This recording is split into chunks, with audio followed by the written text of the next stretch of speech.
একটা মারবেন 10টা আসবো, 10টা মারবেন লক্ষ আসবো। সারা দেশের মানুষ, মা বাপ সব একটা ওদের সন্তানকে মানুষ করার জন্য আমাদের কাছে শিক্ষকদের কাছে পাঠিয়েছিল। কি জবাব দিব? আমার তো কোনো মুখ নাই, আমি শিক্ষক, আমার ভাষা নাই। তাদের কাছে হাত জোর করে মাপ চাই, নিরাপত্তা দিতে পারি নাই, নিরাপত্তা দিতে পারি নাই। মনে হয় রাস্তায় শহীদ হয়ে গেলে শুধু এই লজ্জা আমার কিছুটা কাটে। ওদেরকে বলবার আমার কিছু না।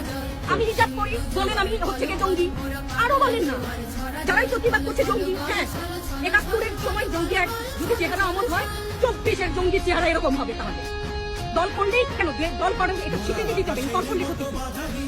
অধিকারই তো চাচ্ছি, সাধারণ মানুষের অধিকার চাচ্ছি। ক্ষতি কি? কেন বারবার আমাদেরকে এই কথাটা শুনতে হয়? এই বিভাজনের সুযোগ তো তারা বারবার নিয়েছে। আবার কেন পিছু হটবা না, ভয় পাবা না। তোমাদের শিক্ষক আমরা লজ্জা পাই, তোমাদের থেকে শিখেছি। তোমরা যেমন আছো আমরাও আছি। যতদিন না 9 দফা ওদের মানা হয় ততদিন মাত্র। কেউ নিরাপদ না তো। আপনি নিরাপদ? সংবাদ কর্মী আপনি কি আত্মসম্মান বিসর্জন দিয়ে বিভিন্ন নিউজ লেবুর বাম্পার ফলন নিউজ করতে হচ্ছে না? আপনারও লজ্জা লাগছে না? আত্মীয় স্বজনের কাছে মুখ দেখাতে পাচ্ছেন না তো? আপনার হয়ে আমি লড়ছি, আমাকে সহায়